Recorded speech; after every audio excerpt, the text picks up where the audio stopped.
Hello friends, कैसे हैं आप सब। आई होप अच्छे ही होंगे। तो आज हम डिस्कस करेंगे राजस्थान में अंग्रेजों का प्रभुत्व व संधियां। ये पार्ट सेकंड है। पार्ट फर्स्ट मैंने आपके साथ कल डिस्कस किया था, तो उसमें मैंने सारा जो अंग्रेजों का प्रभुत्व था, यानी कि राजपूत जो राजवंश थे, तो उन्होंने क्या किया था, प्रयास किए थे कि हमारे यहाँ पर हमारे साथ संधि कीजिए। तो वो मैंने आपको बताया था।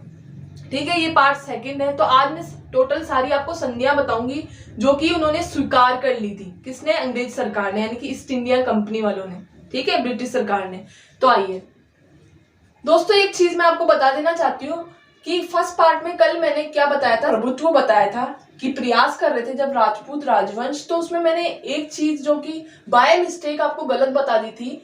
6 मिनट 55 सेकेंड का जो वीडियो है, फर्स्ट पार्ट है, उसको पहले क्या कीजिए, आप पॉज कीजिए। वहां पर मैंने क्या बताया था, 1786 में, यानी कि जब राजा प्रताप सिंह थे, तो वो क्या था, जयपुर की संधि जब गई थी, उसके बाद में मैंने बताया था। उसके बाद में जो था ना, वो 1995 बता दिया था मैंने, वह गलत है। 1795 से लेके 96 और 99, यानी कि 1796 और 1799, वो चीज आप सही कर लीजिएगा। 1799 ही है वो, 1795 ही है। 1995 मैंने गलत बताया था, तो प्लीज वो दोस्तों बाय मिस्टेक हो गया था, तो वो सही कर लीजिएगा आप। ठीक है, तो आइए, ये है पार्ट सेकंड। जिन लोगों ने पार्ट फर्स्ट नहीं देखा है, मैंने वीडियो के जस्ट नीचे जाके डिस्क्रिप्शन बॉक्स में उसकी लिंक दे दी है, तो जाके प्लीज आप पहले वो वीडियो देखिए, जब भी आपको समझ में आएगा। क्योंकि उसमें मैंने एक संधि है, करौली की जो संधि हुई थी, उसके बारे में बता दिया था। कब हुई थी वो? 9 नवंबर 1817 में हुई थी। कब तक हुई थी? 15 नवंबर तक हुई थी। ठीक है, तो उसमें मैंने उनके शासन भी बताया है, और खिराज लेते थे कि नहीं लेते थे उसके बारे में बताया है, तो जब भी समझ में आएगा। ठीक है दोस्तों, ये पार्ट सेकंड है। तो इसमें मैं आपको क्या बताऊंगी, राज्यों में की गई संधि बताऊंगी, फिर सन बताऊंगी, शासन कौन से महाराजा थे उसके बारे में बताऊंगी, प्लस खिराज से मुक्त थे कि नहीं थे, यानी कि ब्रिटिश सरकार खिराज लेती थी, कर लेती थी कि नहीं लेती थी, उसके बारे में बताऊंगी। तो आइए, ये है दूसरा राज्य कौन सा था? टॉक राज्य के साथ संधि कब हुई थी? तो दोस्तों, टॉक राज्य के साथ जो संधि हुई थी, वह हुई थी 15 नवंबर को हुई थी। 15 नवंबर को जब ये संधि हुई, तो कब हुई थी? 1817 में ये संधि हुई थी। उस समय यहाँ के शासक कौन थे? तो दोस्तों, शासक जो थे उस समय क्या था, जब 15 नवंबर 1817 में जब ये संधि हुई, तो उस समय यहाँ के शासक अमीर खां थे। तो क्या हुआ था, इन्हें अमीर खां बहुत ज्यादा शक्तिशाली था। क्यों? क्योंकि ये एक पिंडारी था। ठीक है, पिंडारी था, बहुत ज्यादा शक्तिशाली था, इसे नवाब भी कहा जाता था टॉक राज्य का।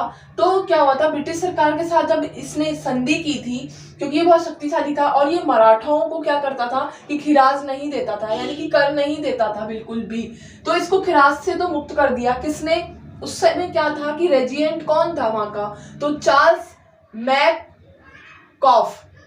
मैककॉफ ने क्या किया था कि ये ना मान लिया कि मतलब इस राज्य से कोई भी क्या नहीं लेंगे, खिराज नहीं लेंगे, बट हमारी जितनी भी शर्तें हैं कि हमारा जो मित्र होगा वो इनका मित्र होगा, और हमारा जो शत्रु होगा वो इस राज्य का भी शत्रु होगा।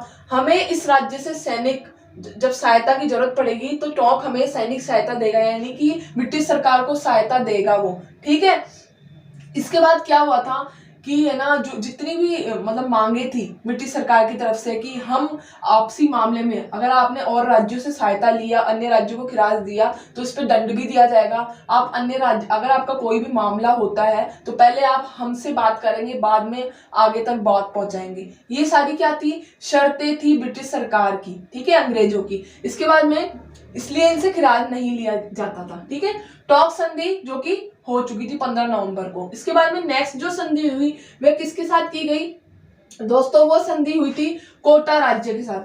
कोटा राज्य में जब ये संधि हुई, तो उस समय कब हुई थी? 26 दिसंबर को जब ये संधि हुई थी। कब हुई थी? 1817 में दोस्तों ये संधि हुई। उस समय यहाँ के शासक कौन थे? ठीक है, उस समय यहाँ के शासक थे शासक उम्मेद 26 दिसंबर 1817 में जब ये संधि हुई तो उस समय वहां के शासक कौन थे, यानी कि कोटा राज्य के शासक कौन थे, उम्मेद सिंह थे। उम्मेद सिंह को क्या टेंशन थी, एक ही टेंशन थी कि मेरे बाद, जब वो बुढ़ा होता गया, मेरे बाद ये शासक यानी कि राजगद्दी कौन संभालेगा। तो उनके ज्येष्ठ पुत्र कौन थे, जालिम सिंह थे, उन्होंने ये राजगद्दी संभाली। तो ये क्या मतलब अंग्रेजी सरकार जो थी उसके सामने ये मतलब प्रस्ताव रखा किसने, उम्मेद सिंह राजा ने, कि मेरे बाद मेरे वंशजों को ही इस राज्य पे यानी कि कोटा राज्य पे राज करने दिया जाए। मैं आपकी सारी शर्तें मानूंगा। जब भी 26 दिसंबर 1817 में क्या हुआ कि ये संधि की गई और सारी शर्तें उम्मेद सिंह राजा ने मानी। और क्या था कि वो मराठों को खिराज देता था, इसलिए उसने ब्रिटिश सरकार को भी क्या दिया, खिराज दिया। कितना देता था वो, महीने वार्षिक जो खिराज देता था प्रति वर्ष 2,44,700 रुपए खिराज देता था, वो खिराज देता था। इसके बाद में सिर्फ इसकी एक शर्त थी कि मेरे वंशज करेंगे राज्य। तो उम्मेद वंश का ज्येष्ठ पुत्र जालिम सिंह के वंशज उसके बाद में कोटा राज्य पे उन्होंने क्या किया, राज किया था। ठीक है, उसके बाद में ये 2 लाख के अलावा भी और भी खिराज देता था। 19,000 तो ये देता था किस पे, अपनी जो राज्य था ना जहाँ पर, वहाँ की जो बड़ी बड़ी कोठरियां थी उसका भी देता था ये खिराज। प्लस उसके बाद में ये 25,000 और अलग चीजों का भी देता था उम्मेद सिंह। उसके बाद में जालिम सिंह देने लगा, यही सारा। नेक्स्ट हम आते हैं जोधपुर राज्य की जब संधि हुई तो यहाँ के महाराजा कौन थे, सबसे पहली बात तो ये है। तो और ये संधि हुई कब थी, ये भी बात है। तो ये संधि हुई थी दोस्तों 6 जनवरी 1818 में हुई थी। 17 का पीरियड खत्म हो गया, अब 18 में आने लग गई ये संधि, यानी कि जहां से संधि का प्रयास हो रहा था, राजपूत मना रहे थे, तो यहां से हो गई। ठीक है, कौन से राज्य की, जोधपुर राज्य की। यहाँ के शासक कौन थे, राजा मान सिंह, सवाई मानसिंह जिसे कहा जाता था। 6 जनवरी 1818 में जब वहां के शासक, जैसे कि मैंने आपको बता दिया, सवाई मानसिंह जी थे, तो इन्होंने क्या किया कि अंग्रेज सरकार की सारी शर्तें मान ली। बोले अब तो माननी ही पड़ेगी, क्योंकि हम क्या करते थे, मराठा क्या इनको परेशान कर रहे थे बहुत ज्यादा, ऊपर से पिंडारी भी बहुत ज्यादा जोधपुर राज्य को परेशान कर रहे थे। तो इन्होंने सोचा अब क्या किया जाए, शर्तें मान ही लेते हैं और इनके साथ अंग्रेजी जो ईस्ट इंडिया कंपनी उसके साथ संधि कर ही लेते हैं। ठीक है, इन्होंने कर ली। उसके बाद में स्वीकार शर्तें मान ली, जो सारी सेम चल रही थी वही इनके साथ सेम चल रही थी। खिराज जैसे कि मराठाओं को देते थे, तो इनको भी प्रति वर्ष कितना देना पड़ा, 1,08,000 रुपए प्रति वर्ष वार्षिक रूप से देना पड़ा। इसके बाद में जब इन्होंने हस्तक्षेप किए थे तो इनके जो मंत्री या सेनापति वाले जो बड़े बड़े पोस्ट पे थे, यानी कि एक जो था वो था छत्रपति जी जो थे, उन्होंने भी हस्तक्षेप किए थे। इसी के बाद में जब लीजियन का जब गठन हुआ था, उसके बाद में ये जो वार्षिक आय थी, यानी कि 1,08,000 रुपए देते थे ना, इसके बाद में 1835 में इनका जो वार्षिक खिराज यानी कि जो कर था वो कितना बढ़ गया था, 1,15,000 रुपए ये वार्षिक रूप से देते थे। ठीक है, यहां मैं इसी लिख देती हूँ। तो ये 1,15,000 वार्षिक रूप से खिराज देने लगे 1835 में। आएंगे, वहां तक भी आएंगे धीरे धीरे, मैं और भी राज्यों को बताऊंगी आपको। ठीक है, ये हुआ था। इसके बाद में नेक्स्ट हम आते हैं उदयपुर संधि। उदयपुर राज्य की संधि कब हुई थी, सबसे पहली बात तो ये है ना, कौन से शासक थे। तो उदयपुर राज्य की जब संधि हुई थी, यानी कि ये संधि हुई थी 22 जनवरी, कब हुई थी, 1818 में ही हुई थी ये संधि। यहाँ के शासक कौन थे, भीम सिंह थे, महाराजा भीम सिंह थे। तो उस समय जब भीम सिंह थे, तो जब हस्तक्षेप हुए, यानी कि ब्रिटिश सरकार ने जब हस्तक्षेप करवाए, तो उस समय क्या हुआ था कि ठाकुर कौन से थे, अजीत सिंह ने भी ये जो शर्तें हुई थी, हस्तक्षेप हुआ था, संधि हुई थी जब, कहाँ की, उदयपुर संधि राज्य की, तो हस्तक्षेप किए थे इन्हीं के साथ, महाराजा के साथ। तो उस समय क्या था कि मराठाओं को भी ये लोग क्या देते थे, खिराज देते थे, यानी कि कर देते थे। ठीक है, क्योंकि वो लूट खसोट करते थे तो देना ही पड़ता था, कोई ऑप्शन नहीं था। और होलकर जो थे ना, जितने भी उनकी भी जितने भी राज्य थे, उनकी शर्तें जो थी, यानी कि जितने भी इन राज्यों की शर्तें चल रही थी, वही शर्तें ईस्ट इंडिया कंपनी ने इनके ऊपर थोपी। प्लस इनके ऊपर एक शर्त ऐसी थोपी कि इन्हें क्या कहा गया कि आप 5 वर्ष तक क्या करेंगे कि हमें एक 1/4 भाग, 1/4 भाग क्या करेंगे कि आप हमें खिराज देंगे, अपनी जमीन जितना भी आपके पास भाग बचता है ना, वह देंगे 5 वर्ष तक कंटिन्यू। उसके बाद आप 5 वर्ष के बाद में आप 6 आना हमें प्रति वर्ष खिराज देंगे। तो ये क्या थी, शर्तें रखी ब्रिटिश सरकार ने, और ये सारी शर्तें राजा भीमराव ने सारी शर्तें मानी और ईस्ट इंडिया कंपनी के साथ हाथ मिलाया, हस्तक्षेप किए। ठीक है दोस्तों, तो इतना टोंक की संधि, कोटा की संधि, जोधपुर की संधि व उदयपुर की संधि ये आपको समझ में आ चुकी होगी, यानी कि अभी तक मैंने 5 संधियां आपको समझा दी है। छठी संधि कौन सी है, बूंदी संधि। बूंदी राज्य में जब ये संधि कब हुई थी, तो दोस्तों ये जो संधि हुई थी वह 10 फरवरी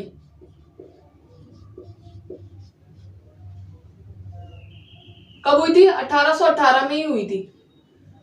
जब वहां के शासक कौन थे उस समय, वहां के महाराजा कौन थे, वीरसन सिंह थे।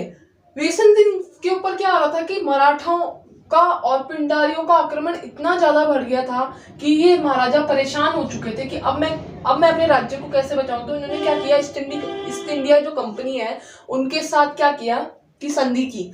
संधि जब की थी ना, उसके दौरान क्या हुआ था कि ये मराठाओं को भी कर वगैरह देते थे, यानी कि खिराज देते थे। तो इन्होंने ब्रिटिश सरकार की सारी शर्तें मान ली कि हम आपके साथ जो जो शर्तें हैं वो जो और राज्यों के साथ चल रही थी वो मान ली, और प्रति वर्षीय खिराज में 80,000 रुपए ईस्ट इंडिया कंपनी यानी कि ब्रिटिश सरकार को देते थे अंग्रेजों को। ठीक है दोस्तों, ये हुआ था इसमें ओनली फॉर बूंदी, जब बूंदी राज्य की जब संधि हुई थी। ठीक है, इसके बाद में नेक्स्ट जो संधि हुई थी कौन से राज्य में हुई थी, बीकानेर राज्य की संधि। जब ये संधि हुई थी, कब हुई थी, सबसे पहली बात तो ये है, ये संधि हुई थी 21 मार्च 1818 में हुई थी। ठीक है दोस्तों, 1818 में ये संधि हुई। यहाँ के महाराजा कौन थे, यहाँ के महाराजा कौन थे दोस्तों, सूरत सिंह। महाराजा सूरत सिंह द्वारा ही 21 मार्च 1818 में किसके साथ, ब्रिटिश सरकार के साथ, यानी कि वहां के जनरल गवर्नर के साथ हस्तक्षेप किए और सारी शर्तें मान ली। मानने के बाद में जब हस्तक्षेप किए तो उस समय क्या हुआ था कि जब बीकानेर राज्य के लोग जब अंग्रेजी क्षेत्रों में आए तो बीकानेर के लोगों ने क्या किया, अंग्रेजी क्षेत्रों में क्या करी, चोरी चकारी कर ली, यानी कि लूट मार कर ली। तो उससे क्या हुआ कि अंग्रेजी सरकार को जब बीकानेर राज्य के लोगों के बारे में ये जब पता चला था कि ऐसा सब कुछ किया है, तो ब्रिटिश सरकार ने कड़े कदम उठाए और बोले कि जब तक हमारा सामान हमें वापस नहीं मिल जाता, जो लूटा गया है वापस नहीं मिल जाता है, हम जब तक हमारे अधीन क्या रहेगा, जो बीकानेर राज्य है वो हमारे अधीन रहेगा जब तक। ठीक है, हम किसी को भी नहीं छोड़ेंगे जब तक हमारा सामान नहीं मिलता। तो बीकानेर का आधा भाग पूरा उस पे क्या करते थे, अंग्रेज राज्य करते थे।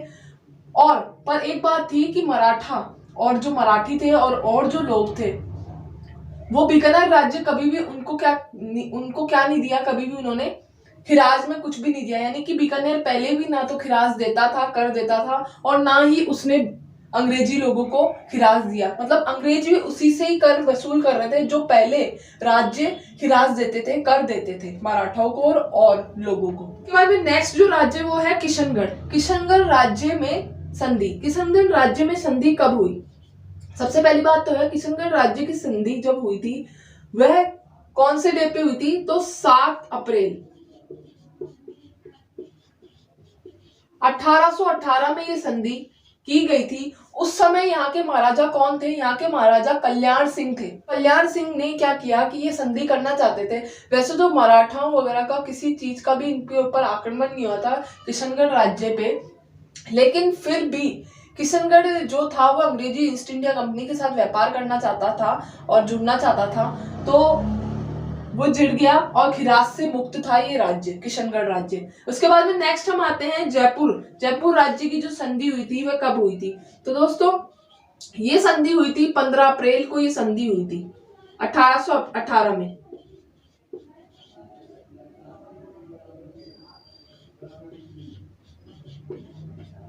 जयपुर की संधि, ये संधि बहुत ज्यादा इंटरेस्टिंग क्यों है, सबसे पहली बात तो ये बता देना चाहती हूँ कि यहाँ के महाराजा कौन थे, जगत सिंह थे।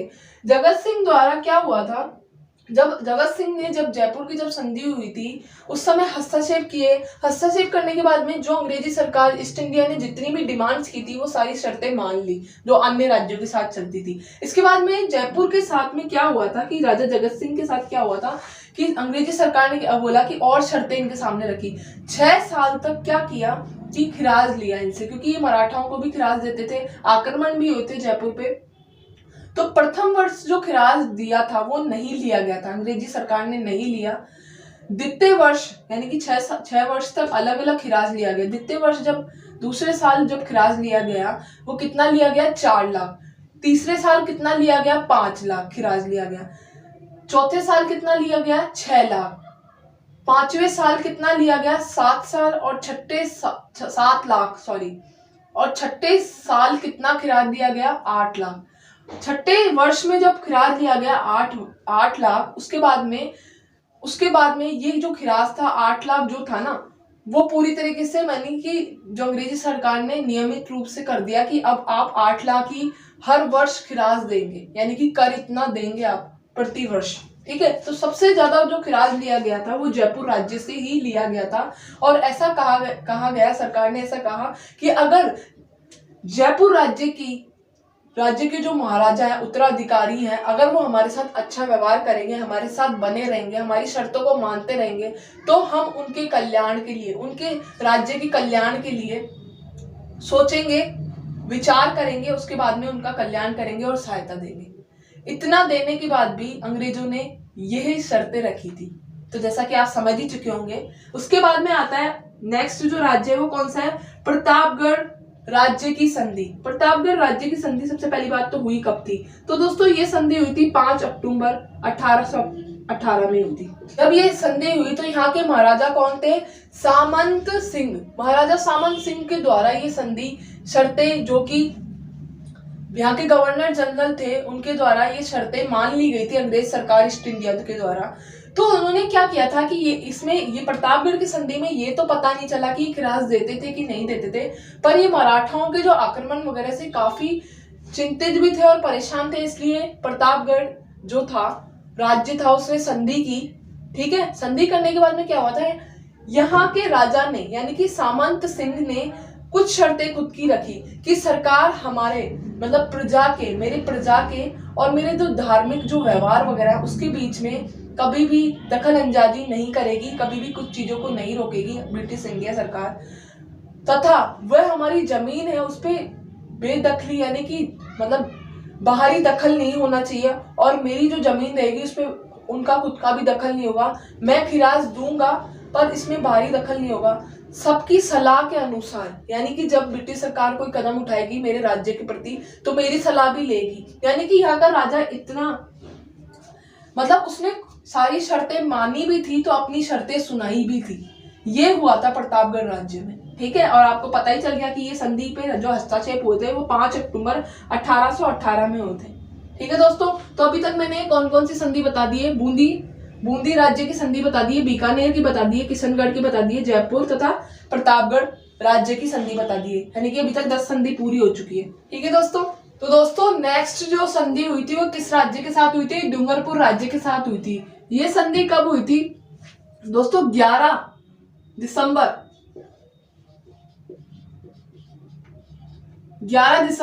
1818 में हुई थी। ठीक है दोस्तों, यहाँ के शासक कौन थे, मैं क्या था, यहाँ के महाराजा जसवंत सिंह थे। तो जसवंत सिंह ने क्या किया था, जब ये संधि की थी ना तो उस समय जो ये राज्य था यानी कि डूंगरपुर जो राज्य था ना उस पे आक्रमण होते थे, यानी कि मराठा तो कर ही रहे थे, भील लोग भी कर रहे थे, उसके बाद में अन्य राज्य भी क्या कर रहे थे, डूंगरपुर राज्य पे आक्रमण कर रहे थे। तो ये खिराज तो पहले धार राज्य को देते थे, तो वो ही खिराज अब कौन लेने लगा, जब संधि हो गई थी तो अंग्रेज यानी कि ईस्ट इंडिया कंपनी वाले खिराज लेने लगे। कैसे लेने लगे, क्योंकि इसकी जो डूंगरपुर राज्य की जो अर्थव्यवस्था ही कमजोर थी, बहुत ज्यादा कमजोर थी अर्थव्यवस्था, इसलिए किस्तों में क्या लेते थे, आधी आधी राशि में क्या लेते थे, खिराज लेते थे, कर लेते थे, और सारी शर्तें सेम थी। नेक्स्ट जो राज्य है वो कौन सा राज्य है, बांसवाड़ा राज्य। दोस्तों बांसवाड़ा राज्य की जो संधि हुई थी वो कब हुई थी, तो 25 दिसंबर 1818 में हुई थी। ठीक है। उस समय क्या हुआ था दोस्तों कि उस समय यहाँ के महाराजा कौन थे, तो महाराजा थे उम्मेद सिंह। तो ये संधि जब 1818 में हुई थी, तो ये भी धार राज्य को ये बांसवाड़ा राज्य क्या कर देता था, यानी कि खिराज देता था। तो वही खिराज सेम ये क्या देने लगा, अंग्रेजी ईस्ट इंडिया कंपनी को देने लगा। और जो शर्तें डूंगरपुर राज्य की थी वही शर्तें सारी बांसवाड़ा राज्य पे भी लागू कर दी गई। इसके बाद में नेक्स्ट जो राज्य वो कौन सा था, जैसलमेर। जैसलमेर राज्य की संधि कब हुई, 2 जनवरी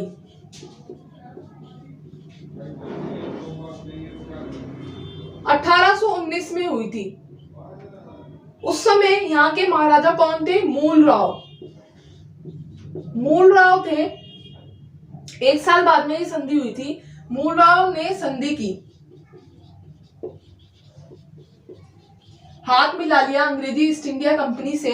तो जॉन मैलकॉम ने का श्रेय बहुत ज्यादा जाता है। जैसलमेर जब संधि गई थी तो इन्होंने संधि का प्रस्ताव मान लिया था, क्योंकि जैसलमेर किसी के साथ किसी भी ना मतलब राज्य के साथ क्या नहीं करता था, मतलब खिराज वगैरह नहीं देता था, ना मराठाओं का इसके साथ आक्रमण वगैरह हुआ था। तो ये अंग्रेजी सरकार को भी जैसलमेर राज्य से खिराज से मुक्त था, मतलब खिराज नहीं देता था। फिर है सिरोही राज्य की संधि। सिरोही राज्य की संधि दोस्तों बहुत लेट हुई थी।